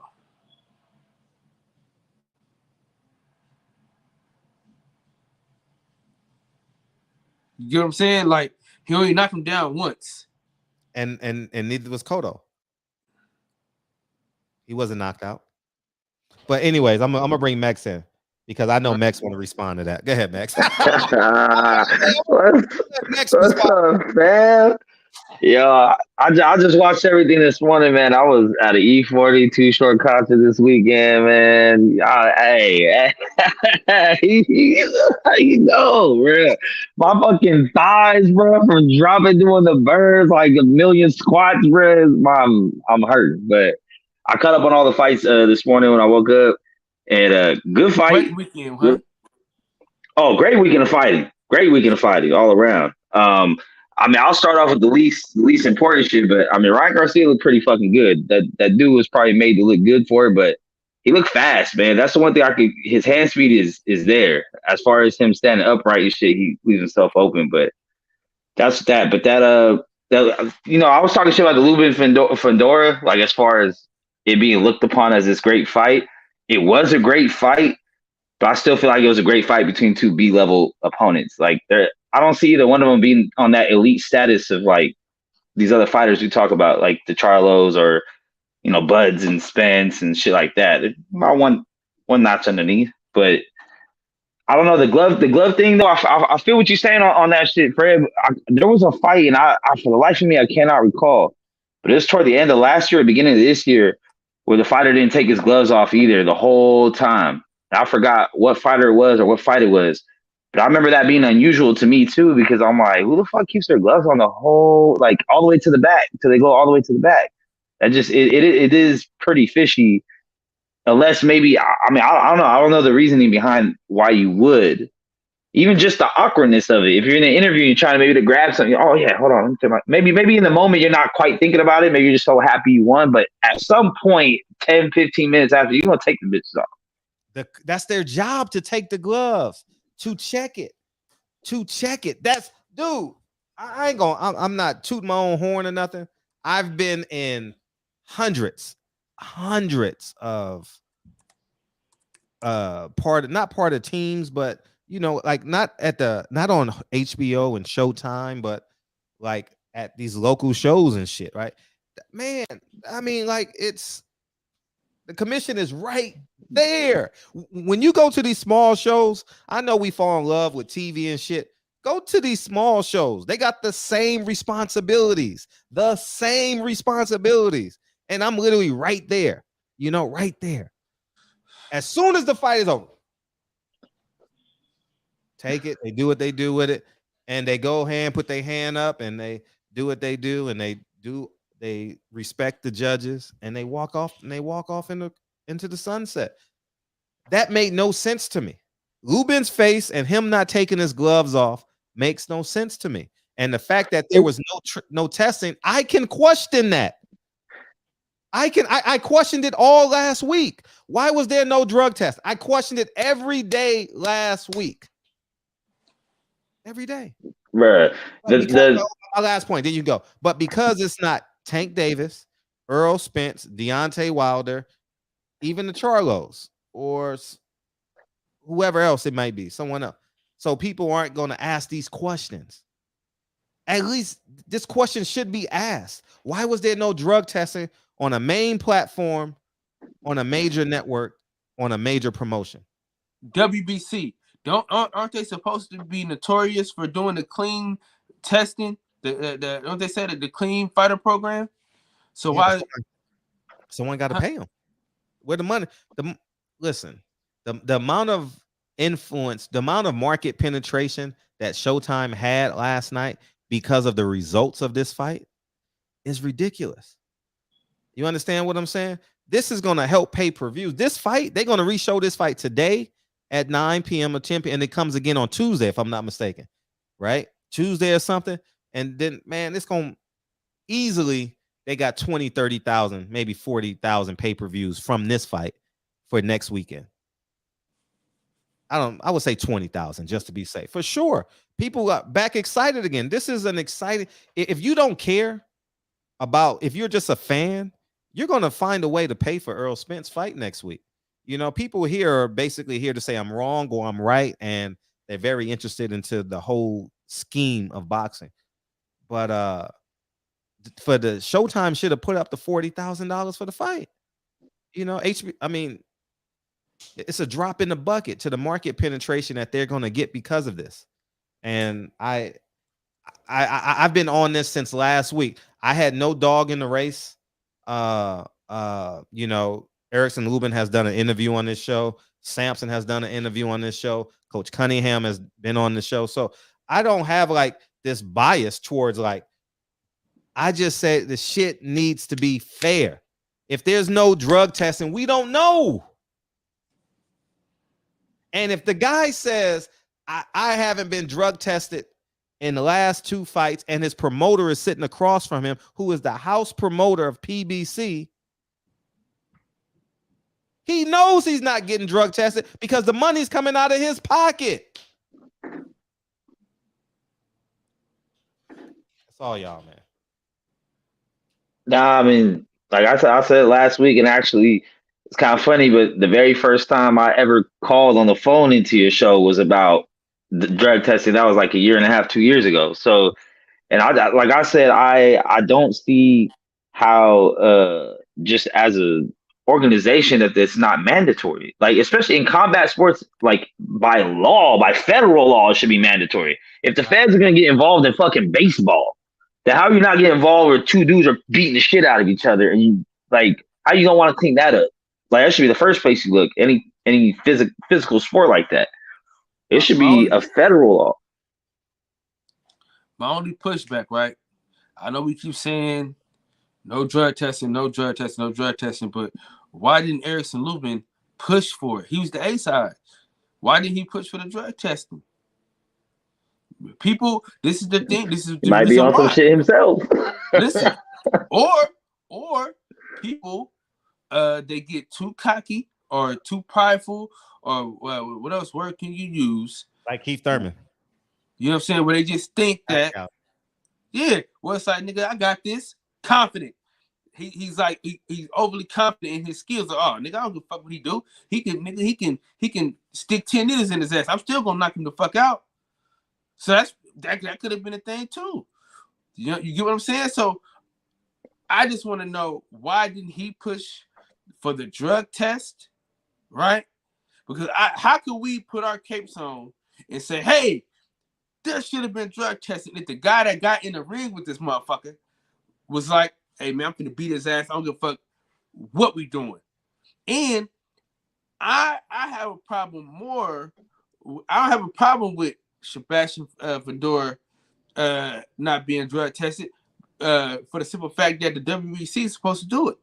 So if tested in over a year, Kyle, you're making valid points. I'm not taking on you. You're definitely making valid points. The man admitted, I haven't been tested in my last 2 fights. His promoter is the house promoter. He said on this is how much power he has. He said Terrence Crawford is not signing with PBC at all. So he speaks for Al Heyman. It's how much percentage power does he have? Excuse me. You know, so the point I'm making is Ugas, is he Sampson's? No, he's Louis DeCoupis. Is it Louis DeCoupis or Sampson? They're going to be in main events for the next 2 years of PBC. That's it. You're only getting Sampson and Louis DeCoupis. But Sampson knows there was no drug testing. So if no drug testing is following this kid around, I mean, it's just a guess. It's just a guess on my part. But couldn't that be said for majority of fighters in boxing? Is there majority of them ain't getting drug tested? Even the top of the top ain't getting drug tested. Like unless they're demanding in their contract, and most likely they got to pay for that shit somehow, which means they get less of a purse. So it's like it's a business decision sometimes, you know, because that shit's expensive to have like a consistent drug testing, not just the one once a month, like the random pop up at your house 3 a.m. shit. Yeah. That's just expensive. Yeah. They even did it to Jamel his last fight. They did it the same thing to Jamel. Like it's preposterous. We all jumped out the window for Jamel for a whole week. Everybody was talking about no testing,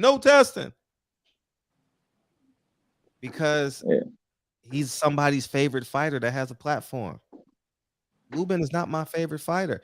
Oscar Rivas, I've never even met the guy. The man don't speak English.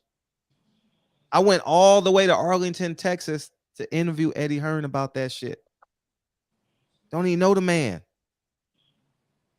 I've only interviewed Oscar Valdez once or twice. I unsubscribed my ESPN Plus. This ain't about Al Heyman and him being black. This is about just what I believe. And the fact that Lubin looks like that increases my speculation. The fact that he did an interview with one glove on increases my speculation. That's just what I believe. And I think it's fair for me to have speculation because it's out of order. Things are out of order.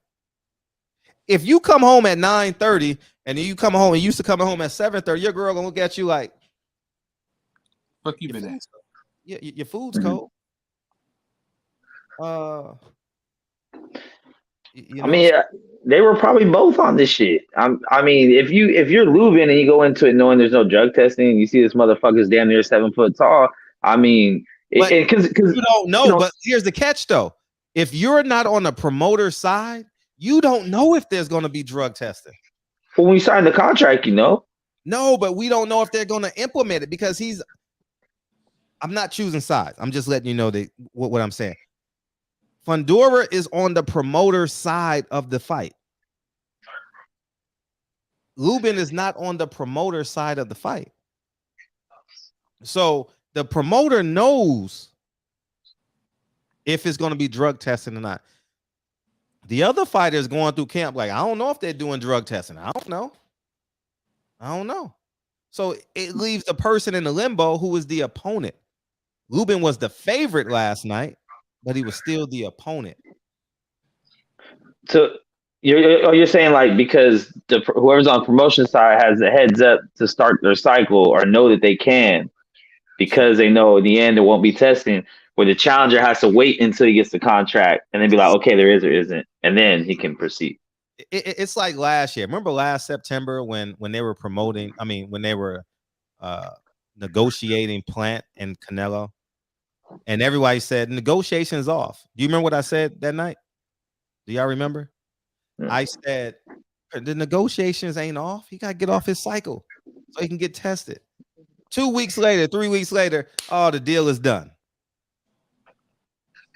And the main push was the drug testing shit from camps. From Plant's camp. That's what I believe it was. That's what he said. That's what Plant said. That was what was kind of getting hung up on, was how far out they were going to be testing. You know, but that's what I'm saying. Like the sport needs to get an overhaul where it's like, if you are an active fighter, regardless of IBF or anywhere you fight, you're getting tested. That's it. You're pretty much how the UFC does it. You can only fight one time a year, but as long as you're an employee of the UFC and you are in that, you have to get tested. Like around the clock, whether you have a fight or not, whether you're injured or not, whether you're taking a break and saying I'm going on vacation. And do they come to you and test? Oh yeah, yeah. You get a nice jacket too. You get a nice jacket. What do you mean? Like if you do a certain amount of clean tests, they give you a Letterman jacket, saying that like they give you a clean test jacket. Oh, the UFC do? Yes, a jacket being clean. And who do they test with? Vada. Really? Yeah. Oh no, sorry, USADA. Sorry, I'm sorry, USADA. Yeah, USADA. Look at me, man. You know what I'm saying? I'm MMA'd up right now. You understand? Hey, look at that. I see you, Kyle. I know you happy about Aljo last night. Like I told you would. Did I tell you that? You did. You said it. You said it. You said I told you. You got that. Great black fighters can't lose to other ethnicities, man. I'm sorry. Come on now. I'm just saying, bro. I'm just saying. They shouldn't. They shouldn't. I mean, like I'm saying, you think about the top, like the top. You take our best versus they best. Hey, I'm just saying, man. If Africa is truly the motherland, then we're all Africans. So here you go, man. Hey, like I said, all these motherfucking fighters are on steroids unless they're getting tested. I'm just gonna assume that shit. Whether it's not steroids, it could just be EPOs too, just to help them lose weight and make the cut. You know, there might be dudes that aren't necessarily juicing for strength and shit because they're already big, so they're trying to get down. Such as Fundora probably do something on that along the lines of that, where Lubin would do something, or you might need a little more pop. So all these dudes just get mixed cocktails of shit if they're not getting tested. Because if you know you're not, even if you can't get the best psych or the best shit, even if your fight is 4 weeks out, but you sign no drug testing, you can still find something to help you in that time period. Like, there's always something. These motherfuckers are professional athletes with the best of the best at their fingertips. Like, they can get anything they want. In addition, they could do the Barry Bonds route where, hey, he's still a GOAT in my book and never tested dirty. But he was so ahead on his time on cheating, he was getting drugs before they were illegal. So he was trying steroids that technically weren't banned yet about 3-4 years before the testers caught up to him. So they need to just make it. Who was that? Barry Bonds. Oh, okay. Barry Bonds. Yeah. Hey, But, the contact nigga was the nigga helping him, right? yeah. That's why that snack shit's kind of weird to me. I'm like, how was he able to make a supplement shit? The motherfucker got popped for one of the biggest steroid scandals in U.S. history. Because he had to fly right after that. Obviously, he knows his shit, so. Hey, listen, that motherfucker said, "You know what, man? I almost went to prison and got my booty hole snatched. Let me start fucking with these. Let me start making everything clean, huh?" Hey, what about I think Tony Harrison looked good too. I don't think anyone really discussed that. I think he looked great that last fight. You said he looked good? Great. I think he looked great. That's another word to start with a G. Great. Nigga, he looked great last night. Like, yeah, he looked great last night. Yeah, it was a great performance. I think he slid his name right back in the mix with all that shit. You know, and maybe that Charles shit kind of looked kind of fluky. I know he's going through some shit personally, but these motherfuckers making statements now. 154 looking like it's about to be all shook up again after this undisputed thing gets settled. Tony Harrison, he added to his camp. Oh, he added people to his trainers and shit to his camp? Yep. My Look who guy. it is, the juggernaut. Sir, I'm gonna see you in the boxing section tonight, right? Yes, sir. We live in 45, goddamn. Yeah, because me and you we got a couple things you and I got to discuss about that hype job, Hamzat Chimaev. No, hell no. We also gonna put some respect on Aljamain Sterling's name, man. So we gonna talk about it in the boxing section tonight. I see you then. I ain't gonna take over the show with it. Now, appreciate you for letting me back on, Fred. Oh, easy. We gonna see you, y'all. Hey, Tuesday. Hey, listen. Tuesday. We got one of the best YouTube influencers on a boxing session Tuesday night.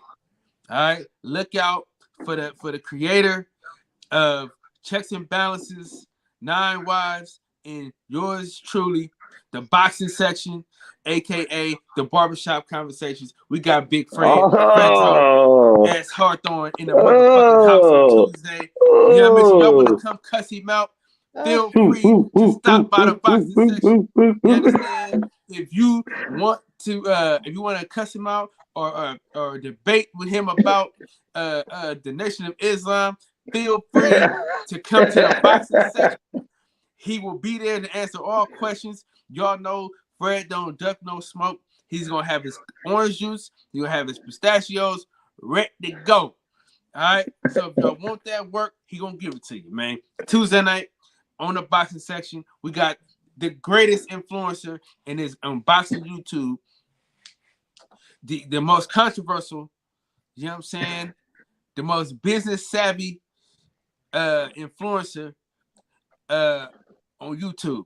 And he is my boss, aka the boss of the Yes Man, Kyle Davis. You know what I'm saying? That'll be fun. Yeah, man. Where were we?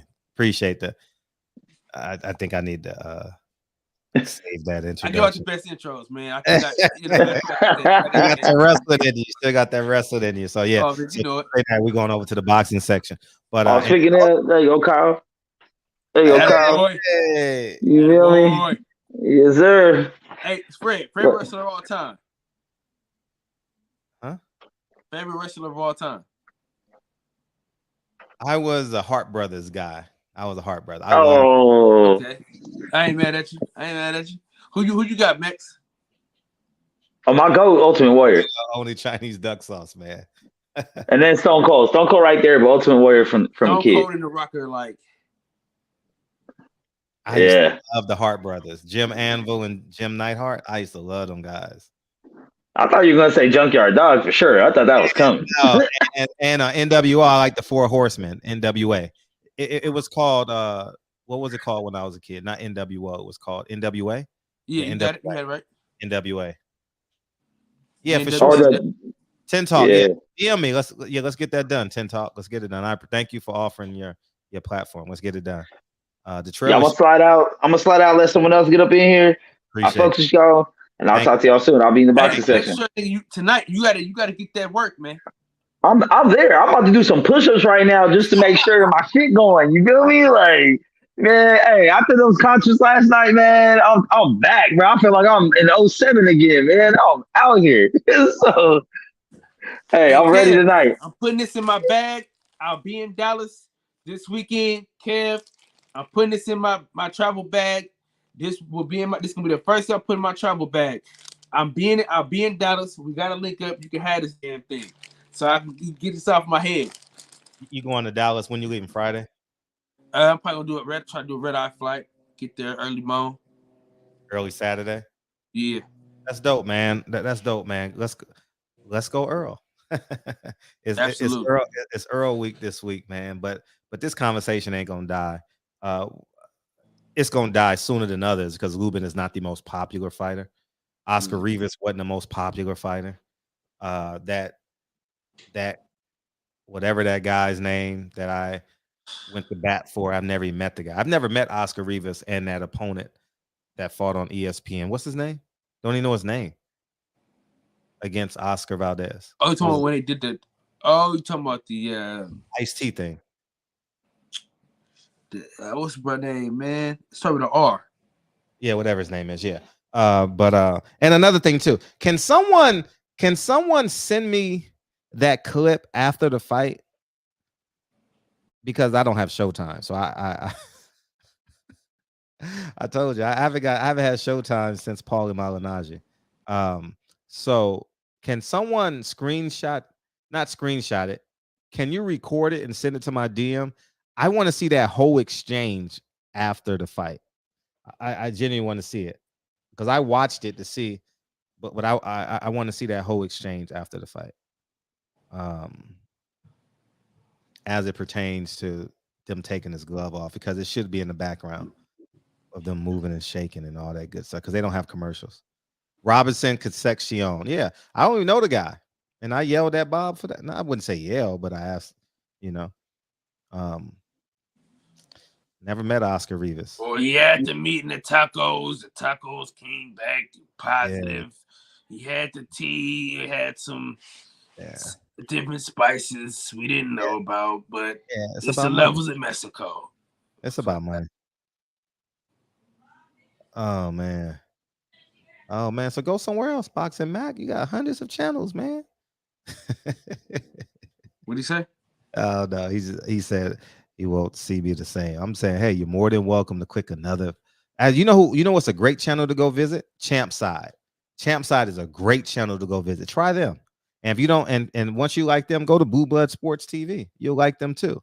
You know what I mean? And then if not, go to the boxing section. You know, you got tons of options out in this motherfucker. You ain't gonna like the box section, man. It's the same shit. Man, you got tons of options, man. You know what I'm saying? Please. No. I'm not the guy to say, please don't leave. I'm like, leave, nigga. Yeah, man. But you had a good weekend, though? You had a good weekend? Man, dude, boxing was on full display last Yeah, night. and that's why I'm happy. Like, if it wasn't for this, I thought PBC put on a very good card. And we got the appetizer with what's the guy's name? Triple G. That was early that morning. I didn't watch the fight. I just watched people's titles. I watched some fight reviews. I watched Blue Blood's fight review. I think I watched Boxing Eagles and Dante's Boxing Nation reviews, and I didn't watch the fight. But the fact that we had that lead in got us excited for that night, you know. And I knew that they were on ESPN Plus. I didn't watch. Shout out Michaela Mayer. I didn't watch. Did she knock the girl out? She was close. Oh, that shit stopped it. That shit. Listen, Ryan Garcia had the most he had the least exciting event. Yes. Listen, man. Say what you want about women's boxing, man. Them girls be throwing them motherfucking hands. They don't do no clinching. They be throwing them fucking hands, dog. They ain't got time to be holding on to no fucking body, dog. They be throwing them fucking hands. Yeah, I don't even know why people thought that was gonna be a fight for them to watch. I didn't fucking watch it. Ryan Garcia. I mean, I'm not excited. I was stuck on. What was on TV before that? Because I was stuck watching something before that, and I can't think of it right now. But there was something. Mayer and Baumgarten. I definitely want to see that, and I definitely want to see that. It ain't gonna happen, though, Fred. No, it ain't gonna happen. No, especially with Bob and Eddie. No, it ain't happening. You know, she signed to him too now, right? So I don't know why she signed with Eddie Hearn. I don't know what the hell people be doing. Why do people do that, Fred? Everything is on this side, and they say, you know what? Fuck it. I'm gonna go over here. Money. And I don't know. I ain't celebrated a fighter signing in such a long time. You know what I mean? Because I know how the story goes. We can't get the fights. We complain. Oh, you need to go over that promoter. You need to go to that promoter, man. So I just sit back and I was like, I know what's gonna happen in a year, in 2 years, because that's just the way it goes. Where goes the love train? I tell you what, I was listening. I figured out why I grew up the Mays and Frank Beverly. I figured it out this weekend. I took my kids to see I took Lincoln and Kennedy to see Sonic 2, right? And I was stuck on Happy Feeling. And I realized the reason why is because there's no cursing in it, and it makes you feel good. So when you have young kids, that's why our parents and grandparents and uncles played Mays featuring Frank Beverly, because they could play the whole album through and not have to worry about anything. I realized that this weekend. Think about this, Fred. Uh-huh. As raunchy and ghetto as Bobby Womack, if you think you're lonely now, not one cuss word. Chocolatito's in the building. I'll tell you the story about me. It's not a story, but our flight was canceled one time, and we were stuck overnight at the airport together. Me, myself, Chocolatito, and his manager. How'd that go? I mean, he don't speak English, so I just waved down. Hey, do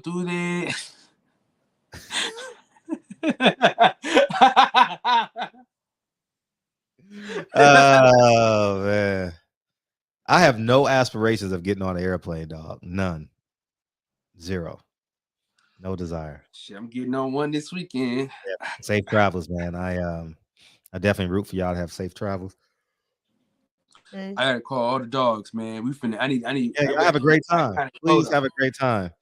Please have a great time. Keon is gonna be there, man. Keon's is awesome. Oh yeah, we're going to Papa Do's. They're going to Papa Do's.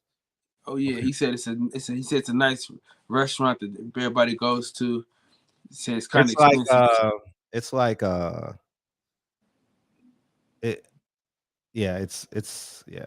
a good restaurant. And you been there before? No, I've never been. I don't think I have. No, because I always go to like. Hey, he's gone. Oh, there you go. No, I do want to go to stuff. Rudy's. I want to try their chicken, but I won't be there this weekend. I'll be watching though. Hey, Earl Spence is really fighting. Don't that seem like rare? It seems like an oddity. You know what I mean? Like it don't seem like normal. It seems like we're blessed to have him fighting per se, you know. So it's gonna be a good fight, man. Ugas coming. Ugas ain't laying down for shit. Nothing. You better hope he can take them bad body work. Because Ramos, I think did Ramos drop him? No, I haven't seen Ugas like Ramos either dropped him or he almost dropped him or something like that. Mm-hmm. Somebody tell us in the chat, but I don't know. Yeah, I'm gonna watch it. I'm gonna see if I'm gonna see if Lincoln and Kennedy want to go watch the fight, and we'll see, man. I appreciate you guys coming in here tonight, man. It says one of the best restaurants in Texas, Papa Do's. Yeah. It's a fancier version. Thank you. I was gonna say Sizzler when I was a kid. Papa Do's with an X. Gus Fried Chicken. Oh, you got to go to Gus's Fried Chicken and Rudy's Fried Chicken. Well, listen, man. I'm not paying, so I'm just going where I'm just going where the Lord leads him. Hey, man. It's a fancier version of Olive Garden, Papa Do's. But he said, where he leads me, I will follow. Y'all know about that, y'all little heathens. We going to Sizzler? Yeah, Sizzler has an A at the end. We going Sizzler. We going Sizzler. Man, I don't know about that, man. That's one of the best movies ever, dog. Who? White Man Can't Jump. Uh-huh. Yeah, White Man Can't Jump? Have I seen it? Yeah, it was filmed out here. I've seen that 100 times. No, so you ain't like it? Yeah, I like it, but that's not from that. Yes, it is. It is? It is. Remember one of the first scenes when it was shooting. And Dwayne Wayne was like, you know what I was thinking about? You know what I don't know why, because that tone reminds me of Delirious. You ain't got no ice cream. Oh yeah. So that's in my head. Fair. Yeah, you are. So that tone took me back to that space. So I'm thinking it was there. Yeah, it was Kadeem Hardison. Yeah, that's what it was. Yeah. Yes. I was thinking about Delirious. He's like, you had the bell pepper sticking out of the hamburger. Hey, I wish we could watch that together. Damn, man, I wish YouTube would let us watch that together, because I know there's so many people that ain't watched it. Mm-hmm. That's the only thing, man. You can't monetize shit with shit. You know what I'm saying? Dude, I can't even, a song that I own my fucking self, I can't even play it. Ain't that fucked up? Yeah. Yeah, I appreciate it. It's my fucking song. I can't even play it because it's on somebody else's page. Crazy. You can play it, you just can't monetize it. That's what I'm saying. I need this money to pay. I need these ads. You know what I'm saying? You dropped your ice cream. It's funny how that stained like my internal clock, like your tone, how that like took me back to 87 when I heard it, or 86. I don't know when I heard it, but somewhere in there. You ain't got no ice cream. Oh, I should be in LA in about a week or so. Oh, for what? I'm picking up this car. Yeah, I'm not doing none of that extra. I'm picking shit up myself. Oh, really? You gonna drive it back? Yeah. No, I'm gonna get it towed, but I'm gonna do everything my fucking like hand in hand, like, you know what I'm saying? No fucking mix-ups this Fair. fucking time. Raw and Delirious was a classic. But if we watch it now, niggas gonna be like, pause on the outfit. Pause on the outfit. You gotta say pause on a lot of other shit too. Yeah, facts. Big facts, man. You ready to get out of here, man? Hey, thank you guys for all y'all agree to disagree with me, man. I appreciate you, man. You guys are more than welcome to express yourself. Tomorrow, we probably gonna have an extension of this conversation and bringing Earl Spence to the forefront. And I got a whole bunch of Earl Spence gear, but it's I forgot. I forgot, man. Damn. It's not here. I got a whole bunch. I got like 3 shirts, 2 sweaters. It's not here though. So, anyways, man. I don't know if I want to get fly or wear Earl Spence gear. I don't know yet. You gotta wear Earl Spence gear, man. You got to. Gotta wear the big fish gear, man. You gotta. I don't know, man. Because I want to be you're trying to, you know, I'm trying to be moving around, man. I'm trying to be fly on some real shit, man. Well, be fly. Yeah, I'm gonna do some fly shit, man. Do what you feel. Have a great time. You know what I mean? And I anticipate that you will have a great time. And sure. just don't ask Leonard that will be for an interview. I don't want nothing from that motherfucker. Hey, is Tay going? Tay Jones? I don't know. I think he's getting ready for a fight. Oh yeah, that's true. I forgot about that. I'm not sure. Yeah, shout out to Tay Jones. I talked to him yesterday, but I ain't asked him. Mm-hmm. Hopefully everything is great with him, man. Hopefully everything is great with y'all in y'all lives too, man. Hopefully y'all attaining shit that you've never attained before, and you're still working, you're still grinding. And shout out to all you losers out there. Do better. In the words of the great philosopher, keep your foot on these niggas' necks, Fred.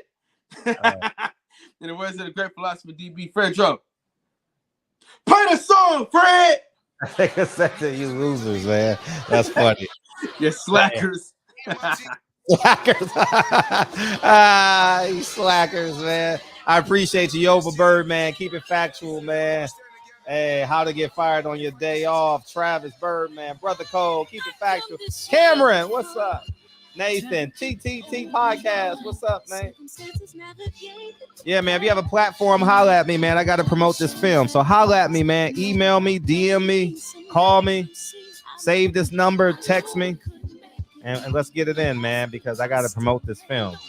For sure. I got some big meetings tomorrow. I got to interview tomorrow, and I'll have confirmation on I'm doing an event for the film. I'm fucking stalling out and shit. It ain't 10 yet, man. What's the fuck going on with you? Hey, I want to give checks and balances to my. I told you guys, right? I want to give it to my community. So I want to do a free event for the movie. So that's what I want to do. Devil is alive. It's gonna be a big event. I'm telling you the truth. In the community. So I'm excited about that. I'm 100. Sean Black. Batman. What's up, man? What's up, man? What it do? What it do? What it do? Travis, KB, man. What's up, KB? I know KB had a good time watching all that boxing. What's up, Mike? Appreciate you. Victoria, come back. Victoria, love is love. Come back. Boxing Mac. J.M. Ortega. Appreciate you, Adolfo. Peoples Hernandez, you know it's love. Champion Heart, you in here? Peoples Hernandez. Hey, he been called out too, man. He been called out, Fred. Who? They want to do a cook-off with the champ. Who? Q, man. Q said they want to do a cook-off, man.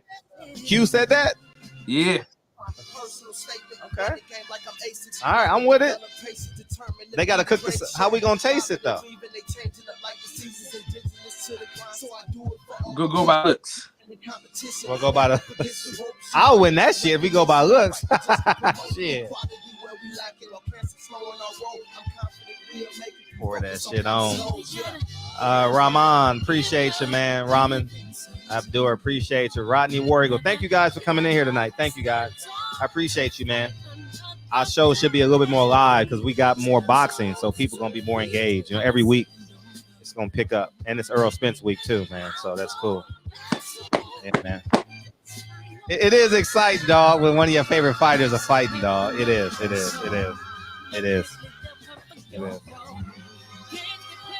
Yeah. You know, the air got taken out of us last year, Fred. It was a flat year. Like the second half, even though we had Wilder and Canelo, it still was flat the second half of last year. Even now, up until March, it's still been flat. This weekend was it was like the kickoff season. It was like week 1 of the NFL season. You know what I mean? We got a really good run, you know? Anyways, love y'all, man. Appreciate y'all. Oh, I'm pushing the wrong button and shit.